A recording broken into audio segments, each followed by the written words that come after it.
Hello दोस्तों, स्वागत है आपका आपके पसंदीदा यूट्यूब प्लेटफॉर्म नोट्सबुक आईएएस पे। दोस्तों, आज हम लोग बात करने वाले हैं नैनोबोट्स के बारे में। ठीक है, तो नैनोबोट्स टेक्नोलॉजी है क्या, कैसे असर करता है, क्या इसका प्रयोग है, किस तरह से काम करता है और किस तरह से हमारे एग्जाम से रिलेटेड यह इम्पोर्टेंट हो सकता है, उसके बारे में हम लोग चर्चा करेंगे। तो जल्द से जल्द जुड़िए और अपने अपने ग्रुप में शेयर कीजिए ताकि हम लोग अपना जो मुख्य टॉपिक है नैनोबोट्स टेक्नोलॉजी, उसको हम लोग इसको डिस्कस करें अच्छी तरह से। इसमें नैनोबोट्स टेक्नोलॉजी के माध्यम से भी एक रिसर्च सामने आ रही है कि जो ह्यूमन है, जो बुढ़ापा हो जाता है, उसको ये कंट्रोल कर सकता है। ठीक है, तो ये सारी चीजें इसमें दी गई है। तो देखिए नैनोबोट्स होते क्या है। तो ये तकनीक वास्तव में देखा जाए तो नैनोबोट्स तकनीक अभी यूज में नहीं आ रहा है, लेकिन ये तकनीक होता क्या है, एक डीएनए प्रोब होता है या सेल इमेजिंग दवा पहुंचाने जैसे कामों में इस्तेमाल हो रही है। लेकिन भविष्य में ये नैनोबोट्स कोशिकाओं को ठीक करने या बुढ़ापे या बीमारियों से लड़ने में भी सक्षम होने में काम हो। ये क्या होता है नैनोबोट्स? तो ये छोटे रोबोट होते हैं जो आमतौर पे 50 से 100 नैनोमीटर चौड़े होते हैं, अर्थात रक्त कोशिकाओं से लगभग 100 गुना ज्यादा अगर देखेंगे तो छोटे होंगे। ठीक है, तो रक्त कोशिकाओं से भी 100 गुना छोटे होते हैं और एक छोटे रोबोट्स की तरह कार्य करते हैं जो 50 से 100 नैनोमीटर चौड़े होते हैं। इन्हीं को नैनोबोट्स कहा जाता है, जिनका आने वाले समय में मुख्य रूप से बुढ़ापे या बीमारियों से लड़ने में या बुढ़ापे से लड़ने में या कोशिकाओं को ठीक करने में, जैसे कैंसर हो गया, तो उन कोशिकाओं को ठीक करने में, मरम्मत करने में उपयोग किया जा सकता है आने वाले समय में। काम कैसे करते हैं तो उसके बारे में अगर हम लोग देखें तो यह विशिष्ट कार्य करने के लिए इनको डिजाइन किया जाता है, जैसे दवा पहुंचाना किसी सेल के पास, ठीक है, या शरीर में होने वाले परिवर्तनों को महसूस करना, ये सारी चीजों के लिए इनका जो है उपयोग किया जा सकता है।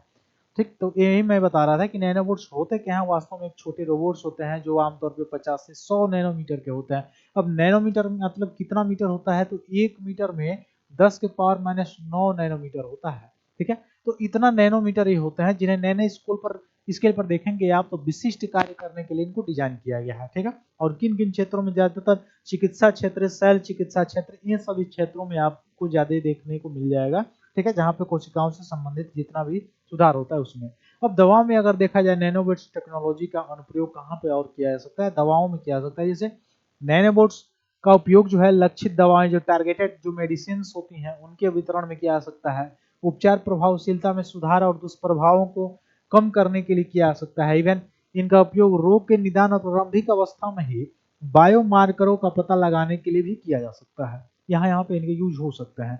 पर्यावरण सुधार में देखेंगे तो नैनोबोट्स दूषित जल और तेल रिसाव को भी साफ करने में मदद कर सकते हैं। जैसे तेल ऑयल स्पॉइल्ड हो गया, जैसे अभी कुछ समय पहले आज या कल ही के समय में आपने लोगों ने देखा होगा कि केरल के तट पे एक लाइबेरिया का जो जहाज है वो डूब गया है।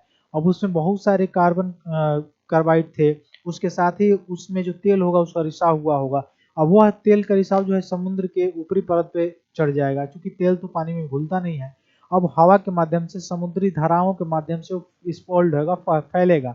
अब फैलने से क्या होगा, जो मरीन इकोसिस्टम है वो प्रभावित होगा। ठीक है, मरीन इकोसिस्टम में जो मछलियां होती हैं वो प्रभावित होंगी, ऑक्सीजन नहीं मिलेगा, डेथ होगी। तो वहां पे मरीन इकोसिस्टम जब प्रभावित होगा तो मरीन इकोसिस्टम से रिलेटेड जो, जैसे वहां के लोकल या डोमेस्टिक जो मछुआरे हैं, जिनसे उनकी रोजी रोटी चलती है, जिनसे उनकी इकोनॉमिक चलती है, वह प्रभावित होगी। इकोनॉमिक पे क्या होगा, डायरेक्टली इफेक्ट पड़ेगा, प्रभाव पड़ेगा।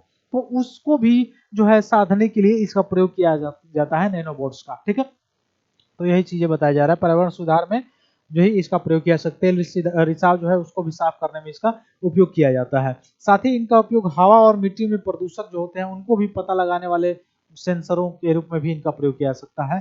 अन्य भी संभावित उपयोग इनका है, जैसे नैनोबोट्स का उपयोग कंप्यूटर विचारों को कंप्यूटर नेटवर्क में स्थानांतरित करना। हम विचारों को कंप्यूटर नेटवर्क में कैसे स्थानांतरित कर, जैसे अभी हम लोग, जैसे हम लोगों का ये, जैसे मान लीजिए लैंप है और हमारा मन किया कि लैंप ये जल जाए, तो लैंप को हम क्या करते हैं, स्विच ऑन करते हैं तो जलता है।